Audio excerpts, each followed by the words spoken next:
I'm Professor Edward Mabey. And I'm Julie Albright. And this is Systems Thinking for Sustainability.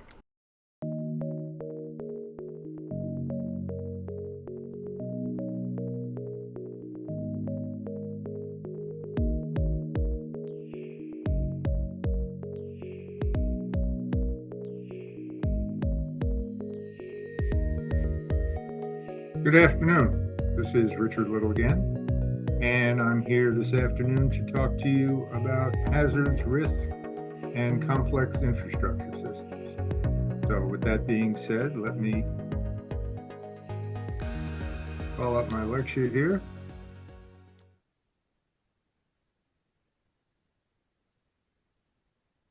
And we can get underway. Okay, well, so we're talking about risk. What exactly is it? And these are a bunch of definitions from the Society of Risk Analysis, and I'm not going to read them all to you, but you can guess that there's lots of ways to describe it. But risk is basically about uncertainty and something bad happened and how likely is it and what will happen if it does occur. So you can go back and refer to this later. Conceptually, it's really kind of simple. Risk has been defined as the probability of something happened, vulnerability to that, and the exposure. Now, to put that into context, we can think about, say we were in a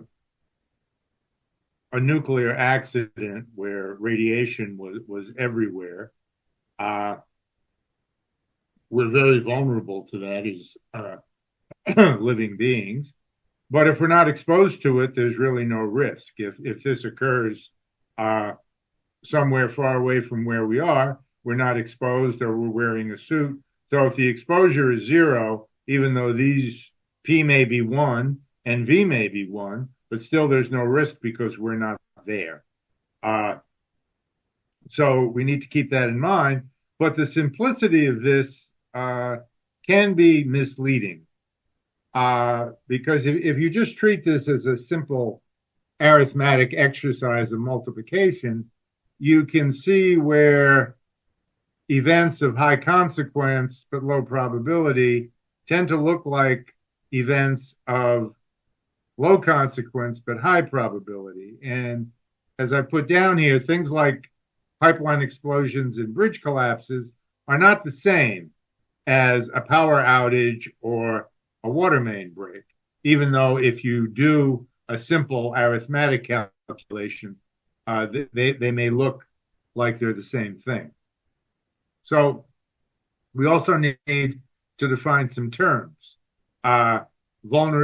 Things you hear regarding risk. We hear about vulnerability, which is in the equation. We hear about threats. We hear about risk. We hear that something or other is at risk from something else. Well, is there a real threat? Is that area, people, whatever, are they in fact vulnerable to that? So vulnerability is an openness to attack or damage. An actual threat is the intention or potential to inflict injury or damage. And then risk itself is the probabilistic consequences of events.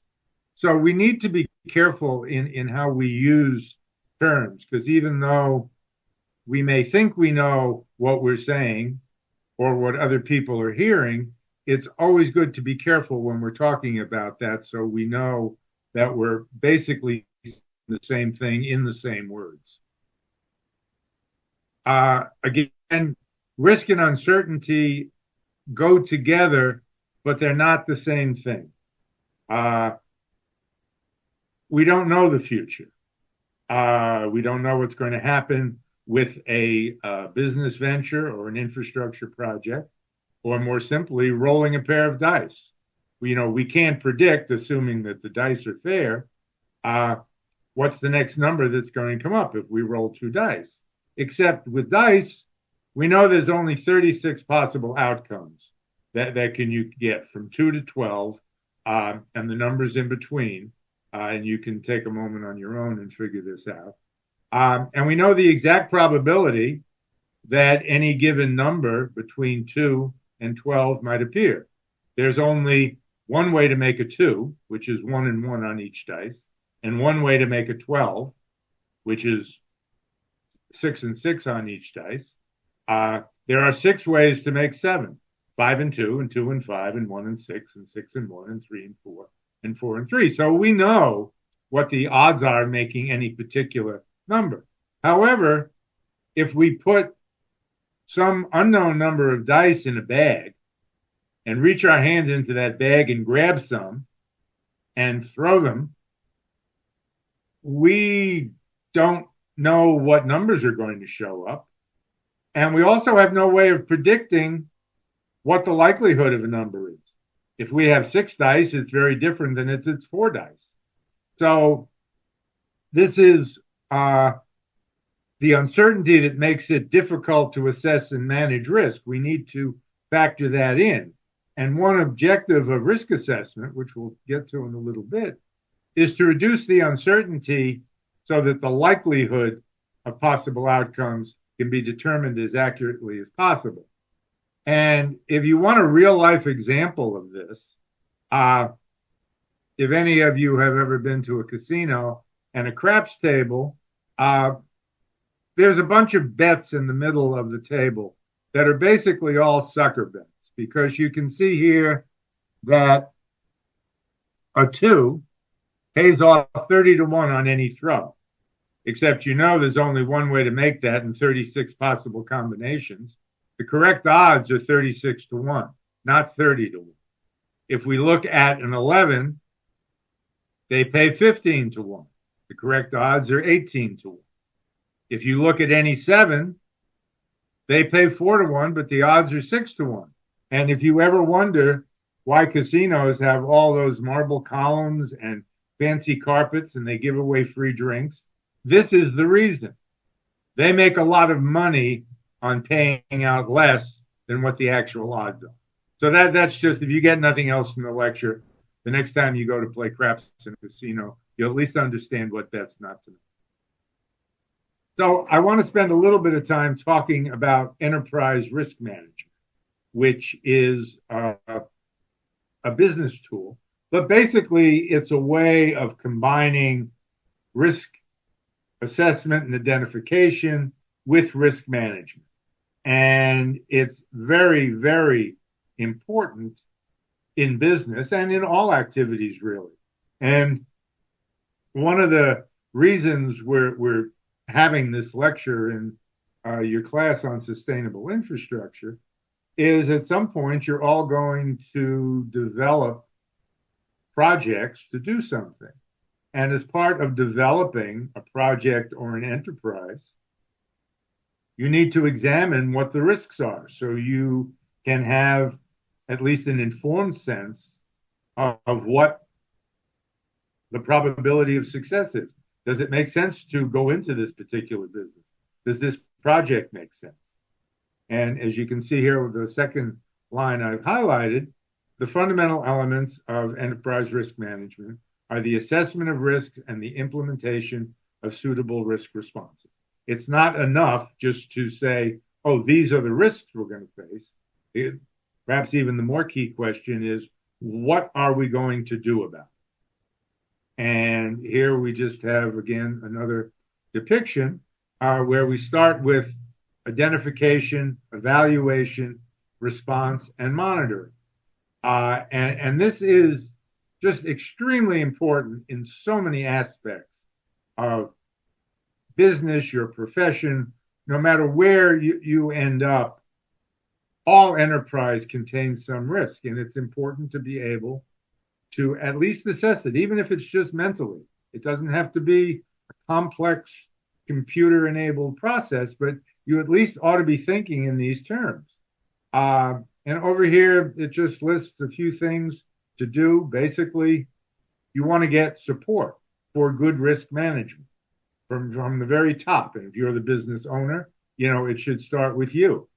Include a lot of people, embed it into the organization. Just like if we were having a lecture on safety, safety is not an option. You do safety. It should be embedded in the organization. And this is probably one of the most important things, to have a holistic view of risks across the entire enterprise. Because very often when we see disasters in one area of an enterprise, it started with a problem in another. And that is really a risk in and of itself. Over here, I want to point out, and this is equally important, never treat risk management as a project. It's a process. You don't design something and then hang a risk management plan on.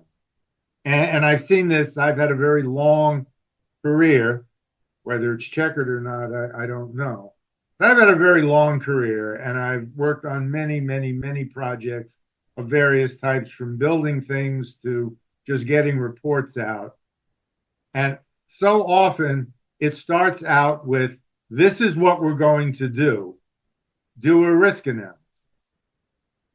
Well, maybe it would make more sense if we incorporated risk analysis into deciding what we were going to do, so we could illuminate, well, gee, this works fine until right here, when things could get very, very dodgy and sink the entire enterprise.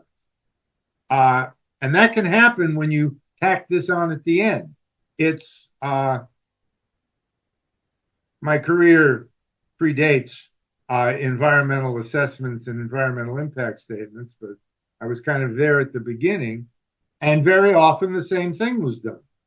People made up their mind to do something a certain way, and then it was like, we'll cook up an environmental assessment to justify it, which is totally backwards.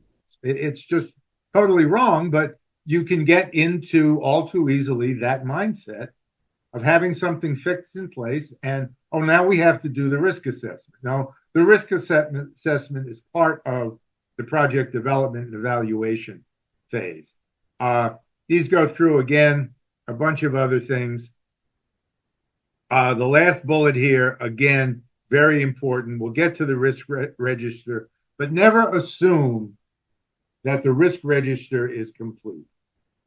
Many, many times I have heard in my life, oh, we've thought of everything. And the answer is no, you haven't, because you haven't thought of what you haven't thought of. That's the unknown unknowns. And you need to be aware of that, so when things pop up, you may be surprised, but the project is not an immediate failure. So there's some kind of methods that have been developed over time. Risk assessment basically looks at three things: what can go wrong, how likely is it, and what are the consequences? And of course, this assumes we know or can determine this. A couple of months ago, I wrote a letter to the editor in the Financial Times. They had a big article on geoengineering, basically modifying the climate globally to combat global warming and climate change, which sounds like a great idea, except because I've done this for a long time, my letter basically said I found the whole idea terrifying, because the answer to all these questions when it comes to that is we don't have a clue, because there are so many things that could go wrong that I know haven't been thought of. We don't know how likely that any of it is, and we really don't know the consequences of tampering with the amount of sunlight the planet receives on a global scale. And that's what a lot of these things are doing. They're going to reflect sunlight back into the atmosphere, which, as one strategy, may not be a bad idea. But what happens if we overcompensate? There's no rheostat on these systems that you can dial it up a little more or a little less. So uh, it's really important that we can do the best we can with these so we can move into risk management when we identify what the options are to deal with the risks we've identified. What are we trading off? Whether it's cost versus an outcome, does this lower one risk more than another risk? So, which is more important? And also, very, very important, particularly when we're talking about existential kinds of outcomes, like tampering with the global climate. What are the impacts of the decisions we make today on the future? And further on in the presentation, I'll show you some examples of that from the flood control standpoint. Again, this assumes we know what to do and what the implications are. And this isn't always the case. Well, first off, what can go wrong? And this is looking specifically at infrastructure. Well, natural hazards come to mind. We have hurricanes, we have tornadoes, we have earthquakes. I don't know whether wildfires are now a natural hazard, but there's lots of those. Malevolent acts, whether it's terrorism or sabotage, this is also a cause of failure. Things wear out and break down. One of the reasons we have to do maintenance and repair of infrastructure is because we tend to build it and forget about it. And if we don't take care of it, it will eventually break down, which has implications of its own. Tight coupling of systems. In the interest of efficiency, we've taken a lot of slack out of some of our complex systems. And a good example of that is supply chains, particularly going back to COVID a few years ago. All of a sudden, we didn't have breakdowns in physical systems. Things didn't, we didn't have an earthquake that broke pipes. We didn't have a hurricane that ravaged the electrical system. But we had a lot of people who got sick and they weren't available to work. And even if they were also contagious. So we didn't want them around. And we discovered that, wow, people make a lot of our systems work. You may recall from my previous lecture on organizations and sort of who are the actors, people tend to get forgotten in infrastructure discussions. But the fact is, people are a key component of that. And if we have a very minimal number of people available to do something and suddenly they're gone, wow, we've got a failure.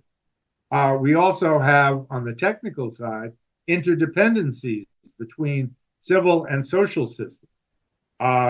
We think about healthcare. And, well, healthcare, you go to the hospital or you go to a satellite center. Well, those centers all depend on electric power. They depend on water supply. They depend on sewage. They depend on a transportation network to not only get healthcare workers, but to get patients there. If there's a breakdown in civil systems, we may see a corresponding breakdown in social systems. But also, again, if there's a breakdown in the electrical system, we pretty much always lose communications, a lot of transportation, oftentimes water and sewer if they don't have backups. So we have to factor that in. And then there's a lot of human actions, which are, just plain mistakes, or we're only looking at one aspect of a problem. Just say we're trying to evaluate something and our only metric is financial or economic. What I've called here new public management practices, which again is all about making leaner systems, which address this. They tend to make things more efficient, reduce cost, increase profits. But again, all these lean systems have their own vulnerabilities. These very lean supply chains tend to be brittle, which means they break rather than bend. And that's also not a good thing. And organizational cues. We talked a little bit last time about what the message from management, if you will, or ownership or the top of an organization very much affects what the people in that organization do. If an organization doesn't care about maintenance and repair because it's viewed as a bothersome or unnecessary expense, well, people aren't going to pay a whole lot of attention to that. You know, if nobody cares about this, so why should I spend the extra time to get inside something and make a full safety inspection? It looks okay to me at this level. I guess at some point the door that blew out on that Boeing 737 of Alaska Airlines, I guess somebody looked at that and thought, well, gee, I guess somebody put the bolts back in that held the panel in. And the problem was that Boeing, which used to be a top-notch engineering driven organization, is now more of a business enterprise where the bottom line is the key metric that we're measuring, not how well the fact that we have zero defects in our airplane. That's really an important thing. Okay, if we just look at failure, it may be confusing because you look at outcomes and it's like, well, what caused that? And here we've got 5 bridges that are all broken. Kobe, Japan, this bridge in Connecticut. This is South Padre Island in the Gulf of Mexico. Mississippi during Katrina. And this was in Iraq during the war there. This was a vehicle bomb. So these vastly different causes basically produce the same outcome. And if we're only looking at outcomes, it's easy to get confused about what the causes were, which again, you need to dig deeply into what can cause failure. What is the likelihood? Well, it's really pretty small. The probability only goes from 0, it's not going to happen, to 1, where it's definitely going to happen. Here's a way, these are verbal phrases that some folks made an effort to tie into probabilities and ranges. And in many instances, these can be self-defined. You know, if you are looking for a decision-making tool for what to do, how you define probability doesn't need to be an exact science. You know, if you want to say that something is almost certain at 90%, that's okay. If that's your level of risk tolerance, that you're comfortable at that level. Maybe you want to go almost certain is, you can see up here, the range is 99.5. So there's a lot of flexibility here. But the fact of the matter is, if you don't know the probability or can't calculate it, you can make some assumptions and again, come up with an assessment that at least suits your needs. You know, and these are all sort of project or program or enterprise driven. Some organizations are very risk tolerant, or at least they say they are. They may just be sloppy. Some organizations are totally intolerant of risk. They actually shoot for 0, and they never get there, obviously, but they get close. And so again, there's a whole range of likelihoods. If we look at infrastructure and infrastructure-driven enterprise, well, there's a whole range. Number one, there's risk during construction. There's risk during operation. When you turn it on, does it work?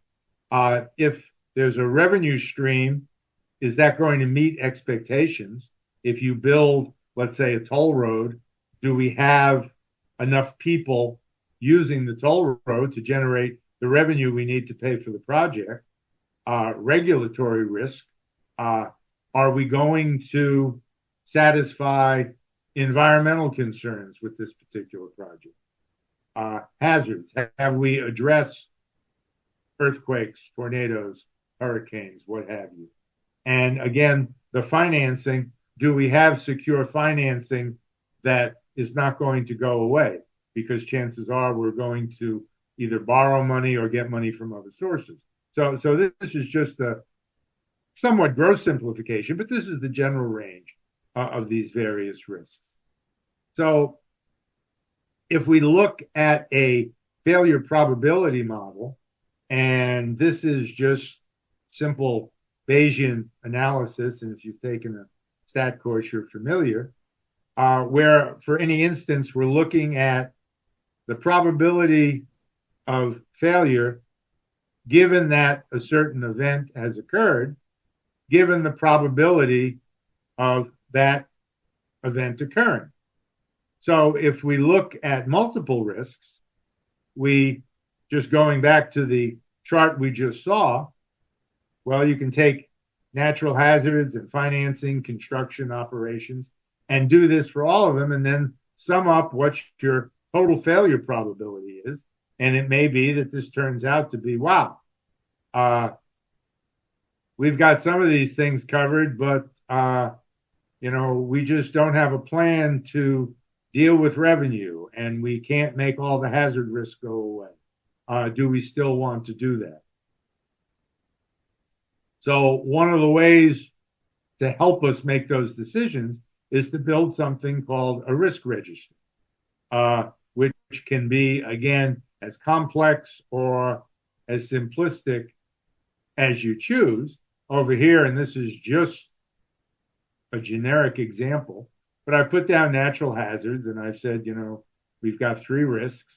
1 has a medium likelihood, 2 have low likelihoods of occurring. These 2 have very high impacts if they do occur. This one's medium. Severity on the project is going to be here, and over here, which is also important, who actually owns the risk? Is it the project sponsor? Is it the project builder? So all these things, and then finally, what are you going to do about it, the mitigating action? And these things can be enormously complex for big projects. But again, it's just a way of trying to get your head around doing a risk assessment. So here I've just put down a couple of potential failures. 1, we didn't get environmental clearance. We couldn't get financing. We had a real strong supporter in the mayor, but he just lost the election, or she just lost the election. They just lost the election. Well, how likelihood are these things? And I put down, these are my sort of self-directed numbers for certainty, highly probable, probable, and improbable. And then over here, I've defined what I consider consequences. Catastrophic, where the whole thing falls apart, all the money's lost. Very serious. You can hold on to these, and this whole slide deck will be available so you can go back over these. But it goes through the steps we've talked about, and you can come up with then sort of a decision support matrix where taking the likelihood categories and the consequence categories, you can put together, these sort of green, yellow, red.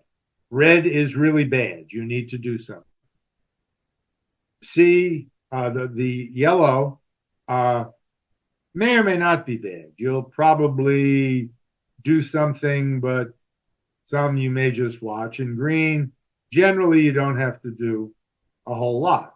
Obviously, if there's a stone cold certainty that the worst thing you can expect is going to happen, you really need to do something about that or walk away. I mean, very often these red boxes will generate a walk away. And again, it's a tool to help you think your way through the risk process. So I want to go back to this again just for a moment. So we start then to look at what can we do about it and trade-offs and the impact of today's decisions on tomorrow. So going back to our multi-hazard risk model. So if we look at this, we want to minimize this, which we can do by minimizing P sub H over here. You can do this with some risks, not with others. It's very difficult to minimize the probability of an earthquake or minimize the probability of a hurricane.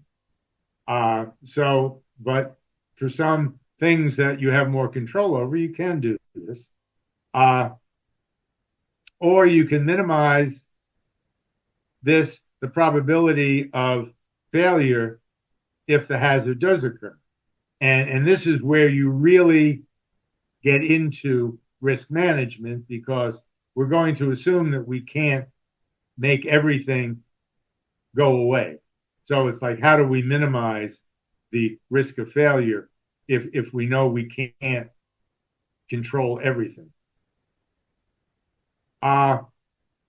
Also, again, we talked about complete failure scenarios, and going back to our broken bridges, this is East Palestine, Ohio, a couple of years ago when there was that train wreck out there, and all these cars derailed. They were leaking hazardous material. They decided to burn off that. Probably not a good decision. But if we go from here, we can look at what happened at the end of the day. Well, we had a toxic chemical spill, environmental, public health, and financial impacts. The community of East Palestine really was devastated. Well, what caused that? Oh, well, we had a multi-car train derailment. And, so that must have been the problem. Well, what caused that? Well, it was something as simple as an overheated wheel bearing. And there's that old sort of childhood mantra, at least in my childhood, for want of a nail, there was a messenger who had to get a message on a battle. And so he jumped on the horse, but for want of a nail, the shoe was lost. And for want of the shoe, the horse was lost. And for want of the horse, the rider was lost. And for lack of the rider, the message was lost, and because the message was lost, the battle was lost. So even though this looks pretty simple, that's not what you might expect from a bad bearing. But it turned out that there are heat detectors, but they didn't have enough of them. The braking system wasn't up to modern standards. And you remember last time we talked about organizations, regulatory capture. A lot of the regulatory framework for the railroad system is kind of controlled by the railroad. It's sort of like hiring a fox to guard the hen house. And that happens all too often in these kinds of phenomena. Going back just for a moment to the tsunami at Fukushima and the power plant failure there, it turns out there's kind of a revolving door between electric industry and public regulators in Japan. So people retire from public sector jobs and they go into the private sector and make a whole lot more money. And so they tend to not want to make an enemy of the private sector because that's probably where their future job is going to be. So again, don't just come upon a picture like this and think we know what's happening, because very important to work your way through all of these things and find out what's really there. Because if you just concentrate on, well, how do you prevent derailments? You're probably maybe not looking here. You're looking, oh, we need to make the track safer or something else. Of course, all those are important, but this helps you get to the root causes of failure. So some of the things you can do about risk is, number one, the best way to avoid a risk is not be there when it shows up. So if it's kind of like what would happen if they had an earthquake and nobody was there? Well, can you locate somewhere else? And unfortunately, because infrastructure tends to be tied to the ground in certain places where it's going to be used, that's difficult. So we look at reducing the risk by taking physical countermeasures. And there's lots and lots and lots of those. In California, we have seismic strengthening that we learn a little bit more about every time there's an event. After the Northridge quake back in '93, I believe, there were a lot of bridge column failures because the concrete delaminated around the reinforcing bar and the columns failed. So next time you're out driving around and go by a bridge, you may see wraps around the columns. And what they've done is they've taken carbon fiber and wrapped the columns with the carbon fiber, which prevents the concrete from delaminating, which gives you a lot more seismic resistance. So there are lots of physical things that you can do.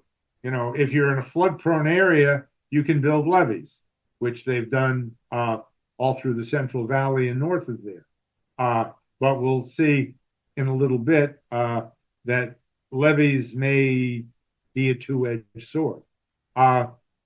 Spread out the risk by being in many different locations, which all, just talk about, don't put all your eggs in one basket.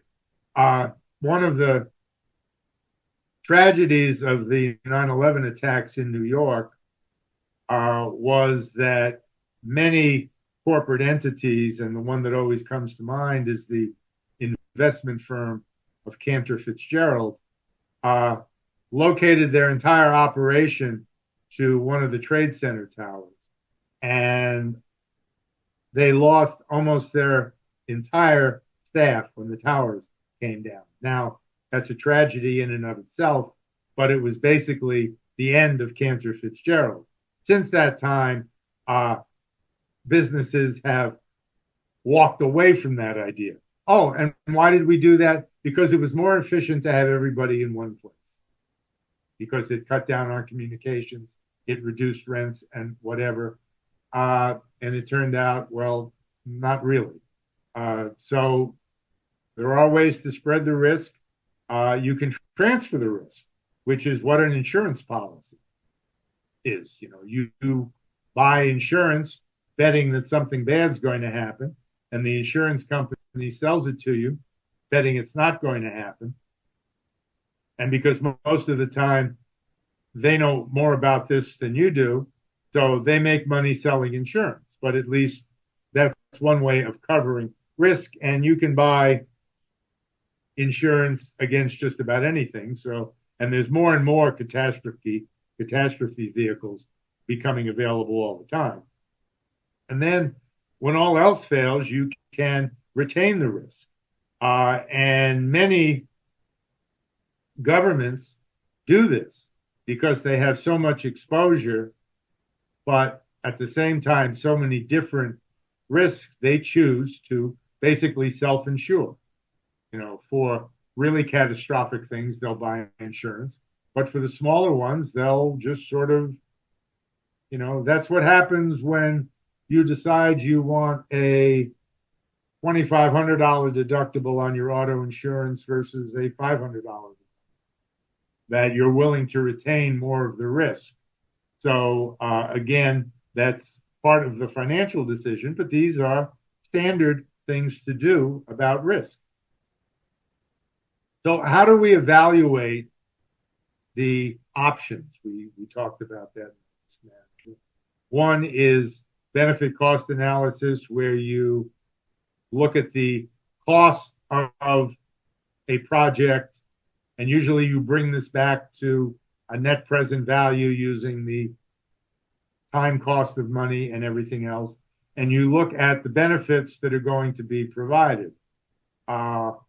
One of the shortcomings of this is a purely financial kind of decision. You can also look at return on investment. Do I want to invest in this project and my projected return is X percent? Well, when government bonds were returning 0.25% in interest, you didn't have to get very much of a return. But now bonds are returning about 5%, which is pretty much the gold standard.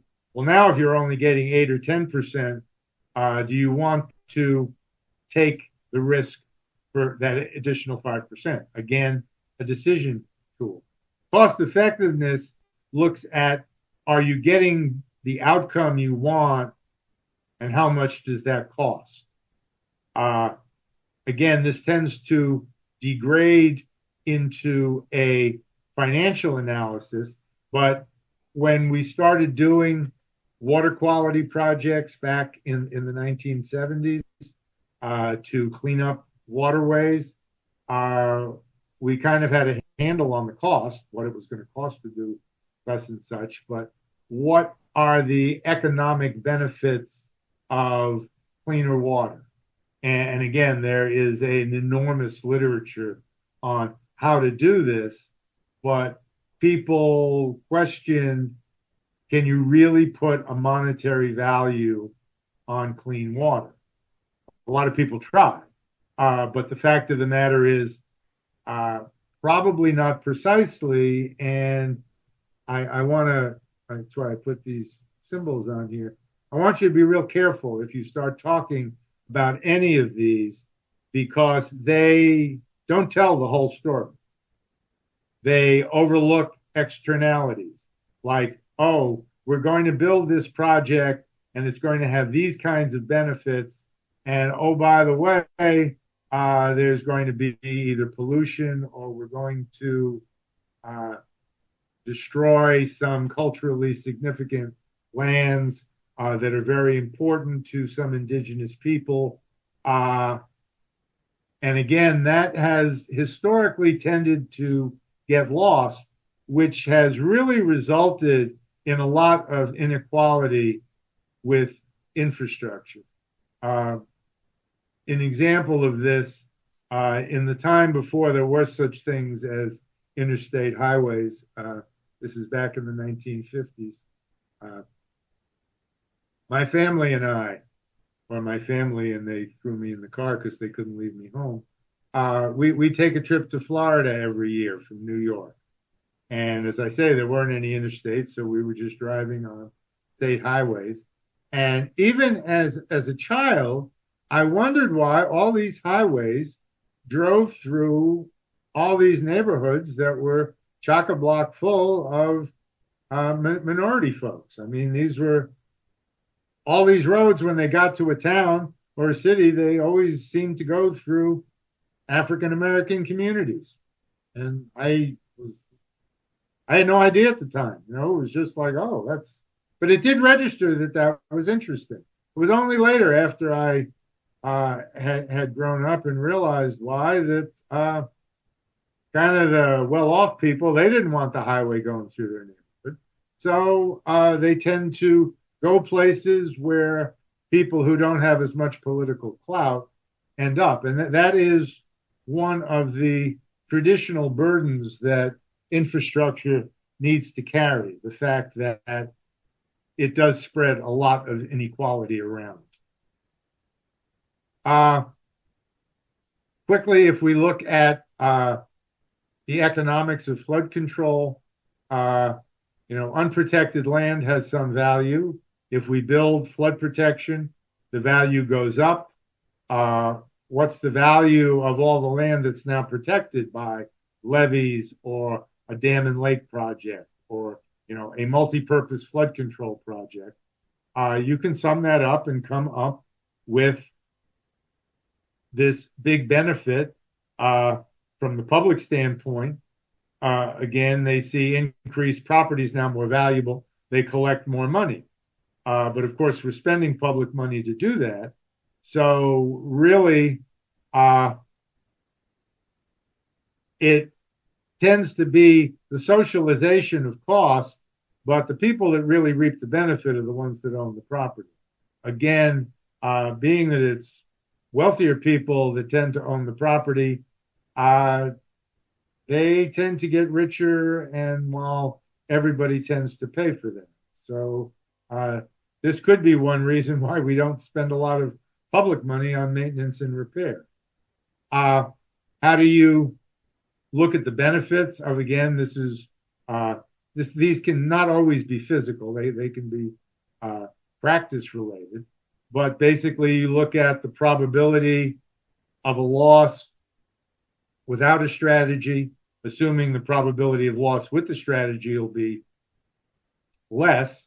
So you've got this factor in, you've got the amount of loss, you've got discount rate and the time horizon. Again, this comes back to the time value of money.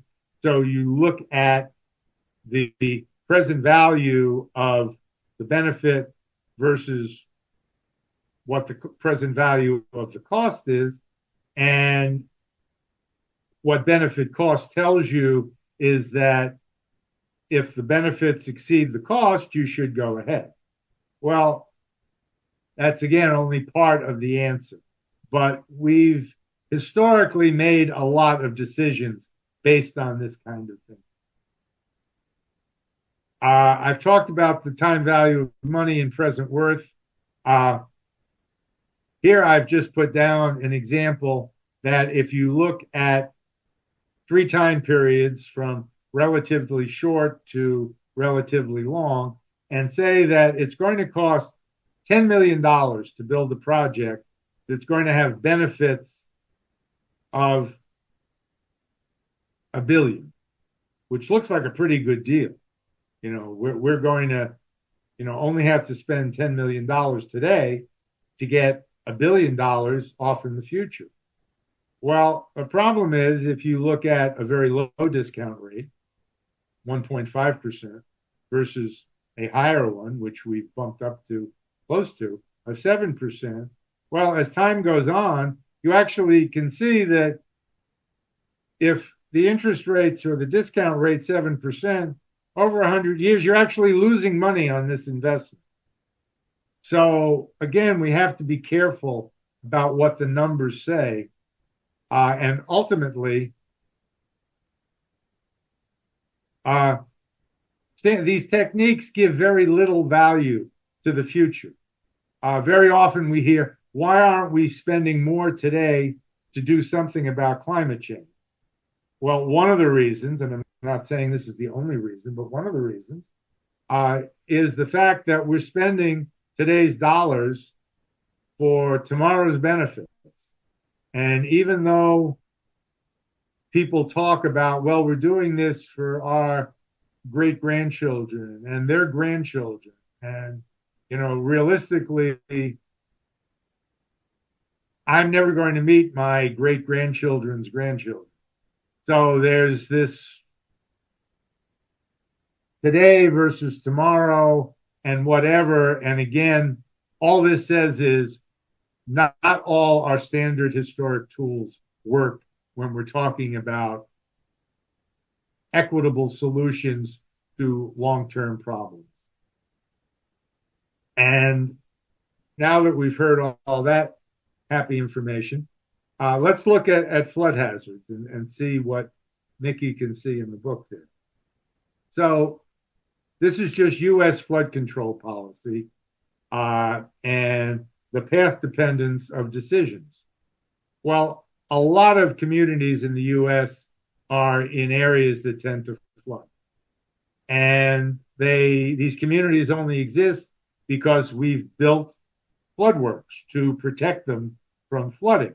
Now, of course, that the storms they were, or the events they were designed for, which I'll get to in a few minutes, uh, may not be valid anymore. But after the late 1920s and into the 30s, the federal government assumed responsibility. There was some really bad flooding on the Mississippi River in 1927, which basically drove this decision. And again, the primary beneficiary of all this are owners of private property. If you don't own private property, you may not get the benefit. Now, of course, the secondary benefit runs to the governments that tax that property that has improved value. And I guess at some level you can say the tertiary benefits are the fact that, Main Street doesn't flood anymore or whatnot. But a lot of flood works tend to benefit people that already have a lot to benefit from. And that goes on a lot in life. Now, that tends to lead to what's called moral hazard, where you make a decisions when the cost of something bad happening, somebody else is going to pay. So one of the reasons why we've got people who continue to flock to areas that flood or are storm damaged, because there's an assumption that somebody else is going to have to pay for that decision. There was just an article in the Financial Times today about how insurers are leaving markets in states like California and Florida because the hazard is so great, they just can't price insurance policies at the right level anymore. So that may be changing, but as long as someone else is going to cover part of someone else's risk, people will continue to take a risk they might not if they were doing it on their own. So I mentioned the Mississippi Valley, and it's almost 100 years since the big flood. And what have we got for 100 years of spending in Mississippi Valley? Gosh, I'm not sure.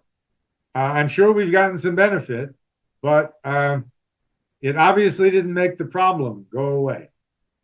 And you can duplicate this search on your own if you want to look for flooding in the Mississippi Valley then and now. So I talked about engineering flood works and levees, which work for the most part. But the problem is, once you build it, you've got to maintain it. And as you can see, all these colored lines, this is the Mississippi here, going up to almost to Illinois, down to New Orleans. We built a lot of levees along the Mississippi. Now, sometimes it works. Now, here's someone that just decided to protect their home with their own levee, but unfortunately, sometimes it doesn't if the levee fails. So that just building a physical protection doesn't always work. In the case of New Orleans, building improved drainage and flood control actually put more people in jeopardy because over this 90-year period from the turn of the prior century to the end, or 2 centuries ago, to the end of the prior century, they added a lot more drainage works in the city of New Orleans, which caused a lot of minorities and other economically disadvantaged people to move into those zones. When Katrina came and the levees failed, those were the people that were hurt the most. So again, that may not be the best thing to do.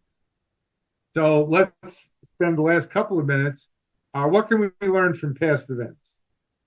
Well, this wasn't so long ago. Some of you may remember Hurricane Maria, which was in 2017, and that big red blob is Maria, and that little blob there is Puerto Rico. Hurricane Maria was we might call an RBS. I've got other initials I could use, but RBS. It was a really big storm. Wind speeds of 135 knots. Those of you who live in a metric world, 250 kilometers an hour. That's twice the speed of a professional tennis serve. It was there for quite a while. It dropped 20 inches of rain. The damage was huge, and the death toll was high. Before we go further in that, again, I want to go back to our four-stage process here, and this time we're going to trace it from here. So we had an extreme weather event. We had a lot of infrastructure damage. We had a lot of services disrupted. People in the economy were severely impacted. And this is what we ought to be focusing on. How are people impacted? And what we've learned after looking at a lot of extreme events is that we need to better understand the vulnerabilities that occur because of interdependencies between civil infrastructure and public and commercial services. Because very often when these go down, so do these, which really impacts people. The electric grid, these are all from Puerto Rico after Maria. It was really bad. And it wasn't just the grid. Renewable wind turbine, a solar farm. So the entire electric grid was devastated. Communications were disrupted. Cell towers were destroyed. There were many, many landslides which made many of the roads impassable. So we've lost power, we've lost communications, we've lost transportation. Well, the housing stock was also devastated. Whenever you look at pictures of hurricane damage, always count the blue roofs. Those are the tarps that FEMA hands out to put on roofs that have been torn. It gives you a good indication of how bad the damage was. The consequences, well, a lot of people were homeless, so they didn't have shelter. They didn't have AC. Puerto Rico is warm all the time. Sometimes it's really hot in September. Emergency services couldn't be deployed. People who needed medical care couldn't get to hospitals or clinics. They couldn't get home treatment. They didn't have power and water. When food and medicine ran out, it ran out. People couldn't get to work, and also global disruptions because a lot of drugs were manufactured in Puerto Rico. Basically, modern society ceased to function. Here's just kind of a little cartoon about the impacts of flooding on healthcare. Let's say you have kidney problems, you need regular dialysis, you have to go somewhere to get it, but the power's out, can't function, they don't have water or sewer, so this closes down. Or even if this is all there, well, how about transportation? Can the healthcare people get there? Can you get there? Can medical supplies get there? Can drugs get there? So this is all tied together, the civil infrastructure and the social infrastructure, all tied together. What did we learn? A whole bunch of stuff. Probably the key here is we don't know as much as we can about nature. We can't plan for just one thing. We talk about, this is designed for such and such a storm, or this is designed for such and such a magnitude event. Well, that begs the question of what if something bigger happens? And we need to prepare for that early, not the day of it occurs. You can read the rest of this. This sort of stresses interdependencies. I know as engineering students, which most of you are, you tend to want to solve an equation to get to an answer. And the problem with that is that we may not be able to do that. And even your formulas are just a way of trying to get the variance of the probable close to zero. So we get something we think is right. But if we think about those unknowns, what haven't we thought about? We need to sort of open up our thought processes and look at a whole range of things that could happen. And how do we deal with that? And the answer to that is we need flexibility and adaptation, not determinism. We can't say, oh, we have the answer. We know what to do. So, how do you solve a problem like Maria? And by the way, those of you who've never seen The Sound of Music, it's a delightful movie. It was made long before you were born. But if you're looking for something to watch, it's really a feel-good film. Well, one of the things is Puerto Rico is a wake-up call, which we still haven't aroused ourselves fully. We need to take disaster risk seriously. And climate change and pandemics, we need to bring new thinking to this because we have new risks and more vulnerable places.